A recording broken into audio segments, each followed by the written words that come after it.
possible. Connaissez-vous les maçons? C'est la franc-maçonnerie. Vous entendez parler au moins. Savez-vous que c'est sur la Bible qui prête serment? Savez-vous même que le symbole même de la franc-maçonnerie, c'est un compas sur un livre qui est la Bible? Est-ce que vous savez ça? Ah, donc je vous informe. Je vous informe. Mais est-ce que ça veut dire qu'ils sont chrétiens? Ah, ça ne veut pas forcément dire qu'ils sont chrétiens. C'est de la même manière que ceux que vous appelez marabouts. C'est-à-dire les charlatans, c'est le vrai nom. En réalité, c'est les charlatans. C'est un habit de langage que de les appeler marabouts. Parce que le mot marabout à l'origine, c'est des gens qui connaissent le Coran, qui connaissent la science de l'islam et qui prescrivent des solutions aux gens. Quand j'ai des solutions, tu viens me voir. Ah, vraiment, j'ai tel problème, je suis malade, je n'arrive pas à avoir la guérison. Est-ce qu'il va écrire un fétiche pour te donner? Non. Dans le Coran, effectivement, il y a l'histoire d'un prophète qu'on appelait Job ou Ayoub, qui a été malade. Comment il a réagi face à cette maladie-là? On dit, il a dit telle formule. Un mal m'a certes atteint, mais toi, oh Seigneur, tu es le plus miséricordieux des miséricordieux. Tu lui donnes cette solution-là. Il faut beaucoup invoquer Allah avec ce thème avec lequel Ayoub a invoqué Allah. Voilà le rôle du marabout. Tu viens le voir. Tu viens lui dire par exemple, j'ai mon frère qui est en prison, ou bien qui est vraiment entre des jours de personnes, il n'arrive pas à s'en détacher. Il n'arrive pas à quitter vraiment dans les mains de ces personnes-là. Je lui dis oui, dans le Coran, il y a l'histoire d'un gars qu'on appelait Jonas. Ou bien même Jonas, on va aller à Jonas aussi. Jonas, lorsqu'il était dans le ventre du poisson, voilà la formule qu'il a dite. La ilaha illa point de divinité à part toi, oh Allah, il était du nombre de ceux qui sont fait du tort à eux-mêmes. Il était du nombre des injustes. Et il a dit cette formule-là jusqu'à ce que son Seigneur l'exauce et il le libère des ténèbres du ventre du poisson. Voilà un peu la solution car à l'origine le marabout est censé faire. Voilà. Maintenant, il n'a pas dévié. Les mots sont sortis de l'essence. Ils ont pris le mot marabout, ils l'ont dénaturé. Ils l'ont attribué à des charlatans qui revêtissaient le manteau de l'islam. Qui faisaient croire qu'ils étaient musulmans et qui venaient prescrire des fausses choses aux gens. C'est-à-dire quoi? Il vient, lui, au lieu de te prescrire des choses qui sont coraniques, des solutions que des prédécesseurs saints ont eu recours durant leur vie ou durant leurs épreuves. Lui, qu'est-ce qu'il fait? Il te donne du fétichisme. Maintenant, comme tu vois, toi tu es un ignorant dans la religion, malheureusement, tu vois qu'il a porté boubou.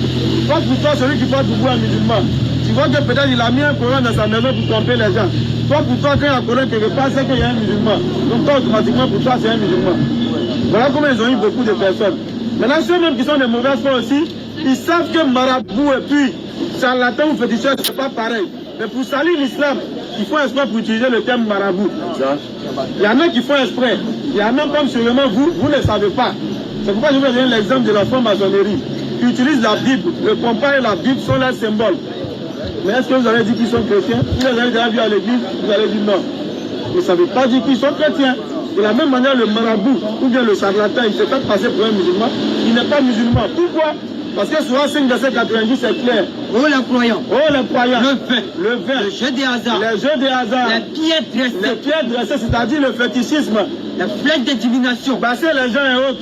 Les flèches de divination. Les amulettes. Ne sont qu'une abomination. Allah dit c'est quoi? Une abomination. Une abomination. Œuvre du diable. Le summum de la bêtise. Œuvre du diable. Il dit en plus de ça, c'est l'œuvre du diable. Écartez-vous-en. Il dit si tu veux avoir la réussite, écartez-vous-en. Il faut t'en écarter. Afin que vous réussissiez. Ensuite, le diable oui. ne veut que j'étais parmi vous. Maintenant, il revient sur 2 éléments. Vous allez voir que c'est tellement clair. Allons-y. À travers le vin et le jeu d'hasard. L'alcool que vous buvez là, les comprimés que vous prenez, la drogue que vous fumez là, il dit il veut se mettre parmi vous. L'unité et la haine. L'unité et la haine à travers aussi le jeu de hasard, les bêtes, les injustes, tout ça là. Et vous détournez de l'invocation d'Allah. Vous détournez de l'invocation d'Allah. Et de la sola. Et de la sola. Ça dit, il veut vous enlever même de l'adoration. Parce que la sola, c'est le cœur de l'adoration. Donc ça, c'est pas islamique. C'est des habits de langage, tels que le mot djihad aujourd'hui. À la base, le mot djihad, c'est l'effort que l'on fait pour plaire à Allah. Djihad de tout ça, mais aujourd'hui, le mot a été dénaturé. On dit que quelqu'un s'expose là-bas, Paul, on dit c'est un djihadiste. Le mot n'a pas de sens. Terroriste et puis djihadiste, c'est pas pareil. Toujours on donne la définition du mot terroriste aussi. Ça dit que c'est l'application de la violence à des fins politiques. Ça n'a rien à voir avec la religion. Le terrorisme, en réalité, c'est politique. Mais le djihadisme, même c'est même pas un mot français. Ajouter isme dessus même, c'est un abus encore de langage. Sinon le djihad, qui vient du mot jahada, qui veut dire effort. On dit djihad ou fils sabilillah. Faire des efforts pour plaire à son Seigneur. Voilà ce dont il est question dans la religion. Mais voilà ce dont les gens en ont fait. Pour essayer de salir l'islam. Pour essayer de faire fuir les gens de l'islam. Comme Somme peut le dire, Somme 32 au verset 9. Ne soyez pas comme un cheval ou un mulet sans intelligence. On dit on les bride avec un frein et un mort dont on les part afin qu'ils ne s'approchent point de l'éternel. Donc c'est ce qui s'agit de faire de l'islam. Parce que l'islam est le dernier rempart entre le monde et le libertinage total.